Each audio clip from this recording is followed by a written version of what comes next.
What are some practical ways that you can implement math and also help kids think about math differently into your STEM instruction? This is the 7th episode of my STEM in Action series, where we are breaking apart each letter in STEM to give you ideas on how to boost up each component in your instruction. I am interviewing guests who specialize in each of the letters, and I also share my quick tips to give you some ideas when you are lesson planning. For our guest today, I am talking with Dr. Christopher Roblész, who is the founder and CEO of Math and More. Dr. Roblész possesses a profound passion for mathematics and holds a professional teacher certification in mathematics and special education across various states. He recently completed his doctorate in education and applied learning sciences and has an application of metacognition in secondary mathematics.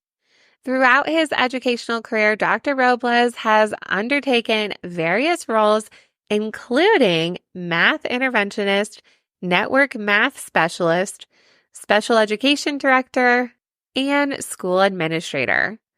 Roblész and I were on a live call together for the STEM Crew magazine, and I thoroughly enjoyed his passion for math and how he helps students to be successful. His philosophy definitely aligned with mine in terms of how you should teach kids math. And during the live, I actually asked him in the chat for his email so that he could be a guest on my podcast for you guys to hear. But also, he was a guest on my podcast for kids, the STEM Career Quest podcast, where I interview people who are in STEM jobs to help inspire them what they want to be when they grow up. So in that episode, he shares about what it's like being an entrepreneur with a math focus. So make sure to go and check out that episode. I am so excited for you to get to know Roblész and all of the amazing tips and tricks when it comes to implementing math and also getting kids excited when they are thinking through those problems. Welcome to the Elementary STEM Coach Podcast, a show that'll help you with lesson ideas, systems, and actionable tips to apply to your classroom. I am your host, Naomi Meredith, a former classroom teacher turned current STEM teacher and coach. With over a decade of experience teaching and a master's degree in STEM leadership, I am here to coach you throughout the year to help you gain back more time to create innovative experiences for your students. Grab your earbuds and let's get started. Well, thank you so much, Roblész, for being here. We met on a live call with Tiffany Teachy for the STEM Crew magazine. And when you were speaking as this whole guest experience we were in together, I knew I had to have you here on the podcast. And I actually messaged you in the chat during the live event, like, I need your information. We need to connect. And so I really appreciate you being here today and talking with teachers and parents out there about all things math, which I'm so excited for our conversation. So if you wouldn't mind telling us briefly, if you could briefly describe your background about you and Math and More and how you got into this space. Yes, indeed. First of all, thank you for having me. I am excited and elated to be here today. Happy Pi Day. Today is March 14th, so happy Pi Day. And just a little brief overview about myself and Math and More. I've been in education and the education space my entire life. I started out in 2009 as a math interventionist at a middle school in New York City. And then I progressed my career over the years from being a math coach to an assistant principal to special education coordinator, district leader, all of these different roles. That was not the order in which I served in those roles, but I've done all of those different things. And then in the height of the pandemic, I saw a need that needed to be addressed as it pertains to mathematics and students having access to mathematics, mathematic education and like tutorial services. So I created Math and More. So Math and More was founded in the height of the pandemic to address scholars who had deficits in math.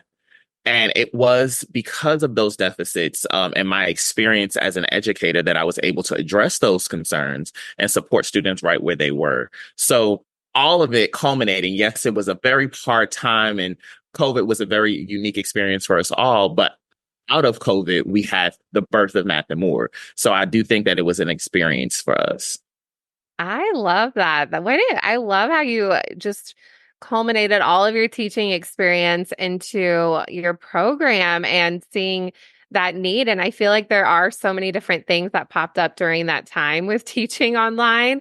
And like you said, you noticed those gaps in math and all of that. So what does Math and More, what do you specialize in? So math, obviously, but what does Math So and More do? math tutorial services after school and during our summer program. We offer personalized tutoring services throughout the school year for students in one-on-one and small group instruction.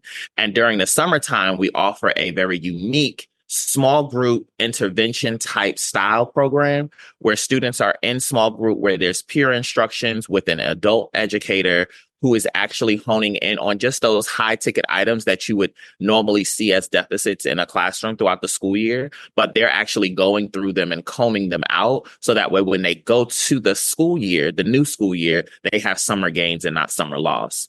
The and more part of it is where we support students with wraparound services. So I'm really big on community programming and making sure that the whole student is supported. The majority of our scholars do have an exceptionality, meaning that they have an IEP or a 504 under the IDEA Act. And we do support with IEP writing. We sit on the board, the panel of the IEP meeting, the 504 meeting. We sit through the MTSS process if necessary for the parent. We educate parents. We host workshops. And our most staple event that I'm sure you know about is Pi Day. So Pi Day just happened in Atlanta, Georgia this past Saturday, where we brought community, school leaders, different STEM organizations together, and we celebrated the mathematic constant pi. Oh, that's great. This is so perfect. I love how we are recording on a big event for you. That's Yes. amazing. That's so cool. And I love how so many different offerings to help support students in math. And um how do the kids respond to these types of interventions? Because maybe they've had certain experiences in school that have been positive or not so positive. What have you seen with the kids in your programs? So the students that are in our program, we've had 100% matriculation rate to the next grade. And particularly, and I don't have the exact numbers in front of me, but I think we started off at like a 45%.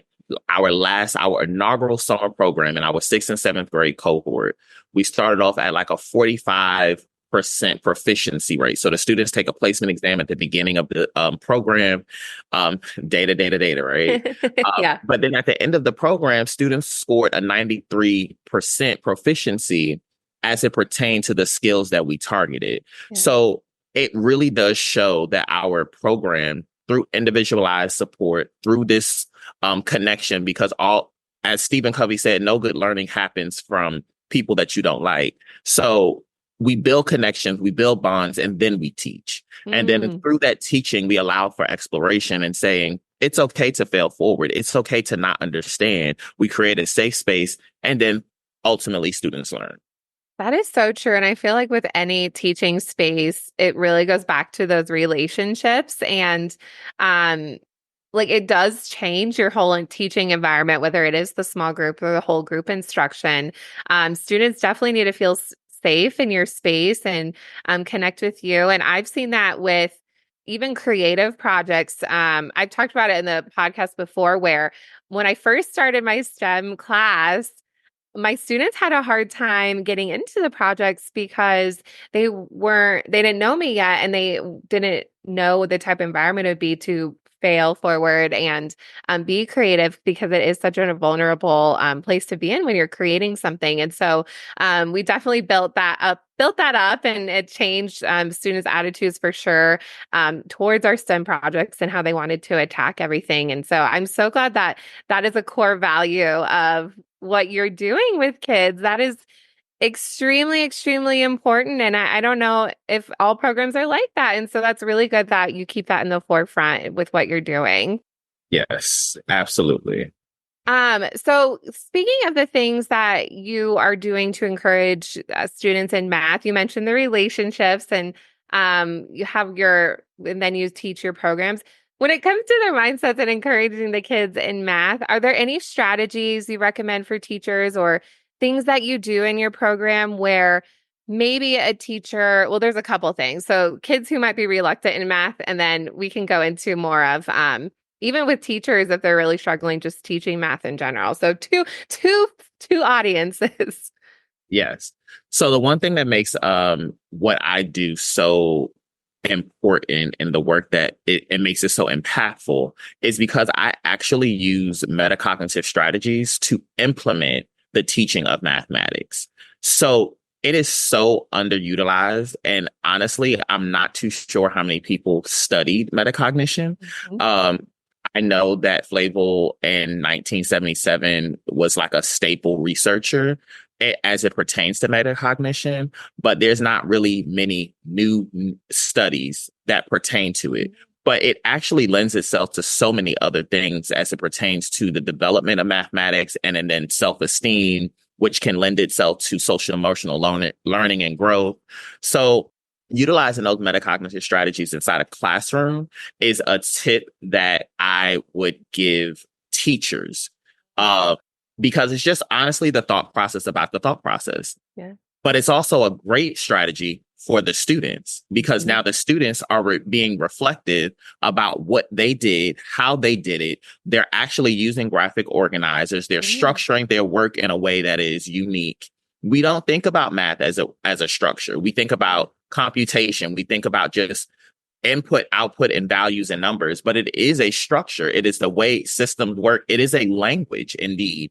So by getting kids to understand that, to respond to it in that way, and not just these numbers that they see isolated for 45 to 60 minutes a day, and that it is something that is cross-curricular, that it is something that you will see in science, something that you can see in art, something that you can see in your daily life when you're just going down to the grocery store. Then it gets them to buy in a little bit more. And now they're intrigued. Now their interest is sparked. Now they know what to do and how to respond because they have reflected and know what that reflection process is like. And now they can circle it back again. Like, okay, I didn't get it, but I reflected on it. I know what I'm doing. And this is what I can do for next time. Are there like specific, like a lesson you have in mind where what that might look like? Like if you're teaching like fractions or place value, like how does that look if a kid is reflecting on a specific math problem? So in elementary school, I don't teach elementary school very often, but I have coached and supported elementary school teachers. Mm-hmm.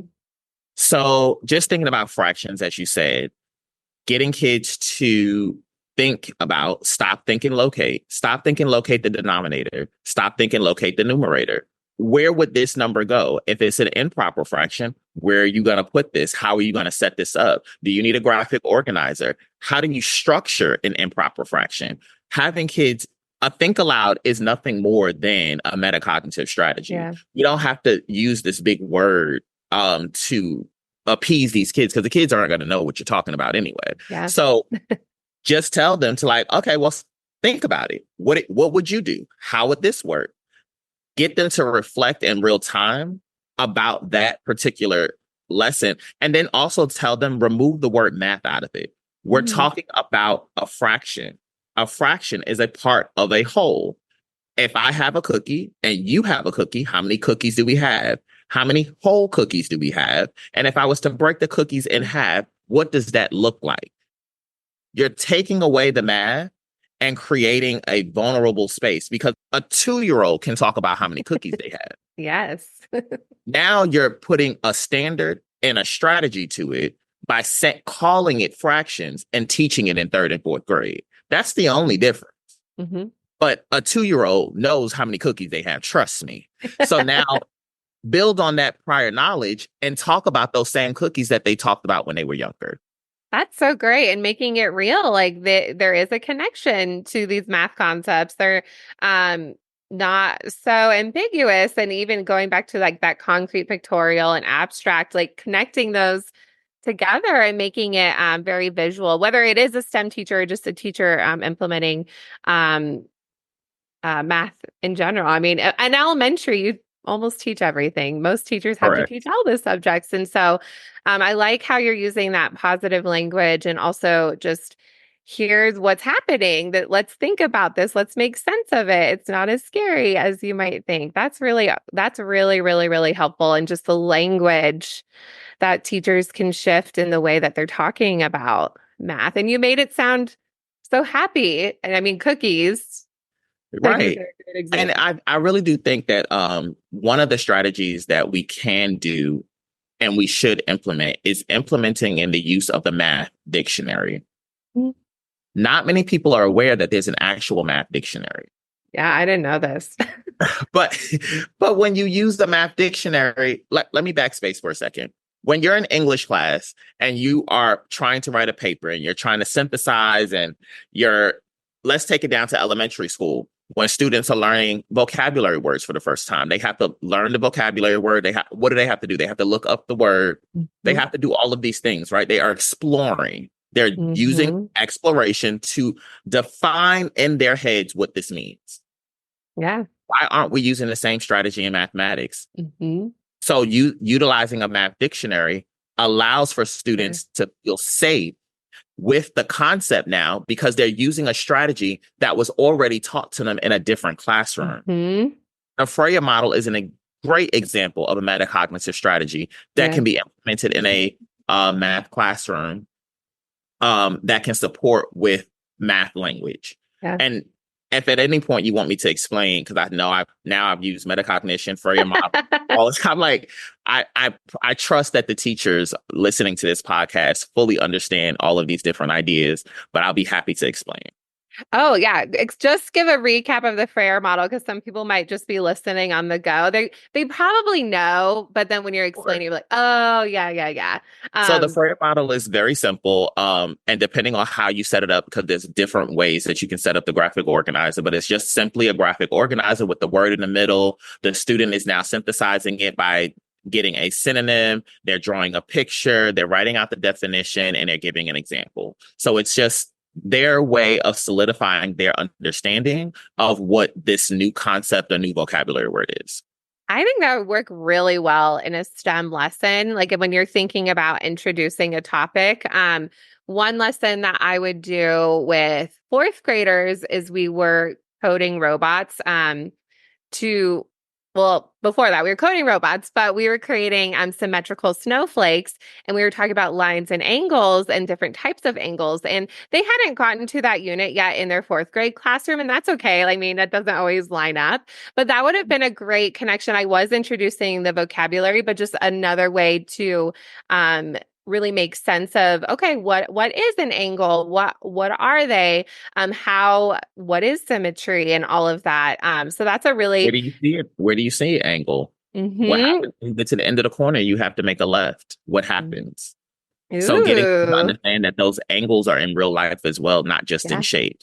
yeah, that's so good. And it's so true. And making it all connect together. Like, why do we need math? Well, math is everywhere.